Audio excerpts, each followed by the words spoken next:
behalf, I'd also like to express gratitude to Phil for his kind words and gifts. Like every other detail today, the bridesmaids have been absolutely fabulous. Now, speaking of perfection, I'm sure everyone would agree that this is a fitting description of the bride herself. Vix, borrowing one of your own favourite adjectives, you've heard it before, you look simply awesome. Although, in all honesty, you had every right to be anything less than calm today than the serene figure that you have here today. That's because as best man, I had the duty of getting the groom to the church on time. Yet, as Vix and others would agree, it takes me and Phil nearly as long to get ready as it did for him to propose. And on the subject of time, as you heard, it's now 15 years since Phil and I became friends when I beat him in that game of pool, if I did beat you, in that game of pool on that sixth form trip to Wales. Of course, since then, as you heard, we've been through a lot together as mates, experiences that I'd really like to share with you all today.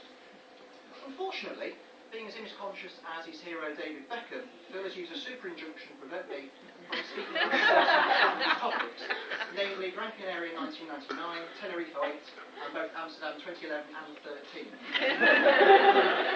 All details are available, though, on Facebook and the Club 1830 website. One thing I can tell you today is that Phil hasn't changed a bit in all the time I've known him. He's well-rounded, laid back, and down-to-earth now as he's always been. Even the bum fluff on his face. Passes a designer stubble was there age 17. In fact, not many people can boast of a best mate who's always been loyal, reliable, funny, and yes, dare I say it's handsome. But Phil can. Indeed, for this speech, I thought it would be interesting to consider 7 of our groom's best qualities and ask which of these must have and continue to make him just so attractive to Vix. Now, obviously, this is a very tough question. It's much more difficult to answer than if we're doing this the other way around. That is, to understand why Phil is marrying Vix. That's obvious. She's beautiful, she's intelligent, she's funny, she even cooks like Nigella Lawson. Phil, I can say, with a hand on my heart, you're one of the luckiest guys alive. And she writes a cracking best man speech, too.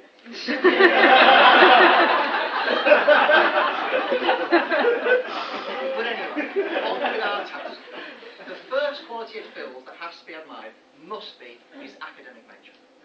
This is in fact a really good place for us to start, for it was at Newcastle University where our couple met. Both were studying microbiology, and Phil took this subject extremely seriously. From the first day of uni, he donated his body to science, preserving it in alcohol for 3 years. Yes, some may fairly say that whereas Vix drank from the fountain of knowledge, Phil merely gargled, and he went to the bar instead. So, staying in Newcastle, we also learn of the second reason to admire Phil. This is his beautiful, even attractive use of words. I refer to the nights Phil had out on the toon with 2 of the lads from his microbiology course. Imagine the scene.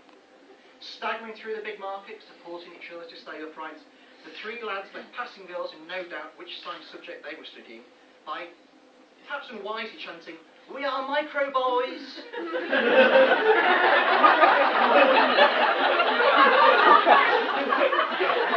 Only realising afterwards that it wasn't perhaps the best advert for their manhood or reputation. But clearly, size doesn't matter, as today the third and last of our micro boys is now married. Indeed, it's great to see fellow micro boy Gareth still here, it seems, supporting his coursemate. We'll ask her later about that. But anyway, now I did try to find out more about Phil's time in Geordieland, but each of his friends who were there with him has little or in fact no memory of it at all. But I do know Phil returned from Newcastle a better snooker player and was also a dab hand at this time at racing supermarket shopping trolleys late at night, and sometimes against people he actually knew. So let's turn to the years after university to find his third quality, Phil's conscientious approach to employment.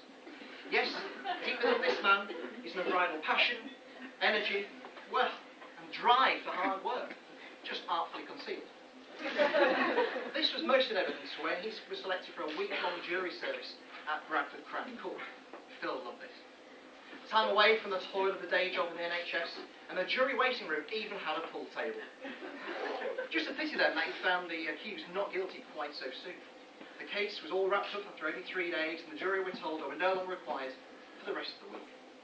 Phil not wanting to return so soon to an office without a pool table, TV and free biscuits, phoned the court first thing on Thursday morning and genuinely volunteered his legal services for a further 2 days. I heard his request was denied, but the initiative applauded by the court, so congratulations. So, well remembered. And so the fourth point must also be his determination, especially in the face of adversity, and again, in a work setting.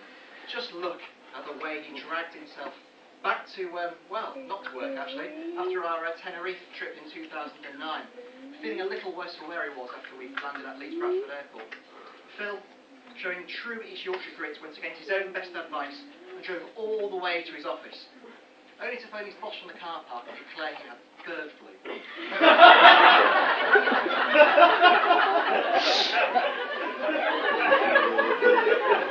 He said he wouldn't be at work that day, probably turned around and went home. Now, this must have been that very, very rare form of alcohol-induced bird flu, what doctors call the little-nosed sambuca strain. He bounced back to full health again only 2 days later, just in time for yet another holiday, this time to Greece with Vix. So, from many personal observations, I also have to remind Phil for being one of life's completer finishers. His skill to always fully deliver on your expectations. The expectation that, yes, he will check himself out in that mirror or shop window. That, yes, he will fall asleep in the back of the cab on the way home from Leeds. And yes, he'll probably also leave his mobile phone in the taxi too. But moving to our penultimate quality, this is Phil's ability to show true leadership, especially when using his expertise as an NHS healthcare professional. Just ask one of today's ushers, James Blezard, about the time James accidentally fell from a bar stool in Leeds, knocking out his tooth front teeth. Phil quickly stepped in, decided A&E would be too busy at that time of night, and took James to McDonald's instead. Here he handed in some napkins to stem the bleeding and suggested James ordered chicken McNuggets rather than a Big Mac. This means, in terms of Phil's attributes, we've so far heard of his academic achievements, his eloquent use of words, conscientious approach to work, dogged determination, ability to always deliver, and his amazing leadership skills.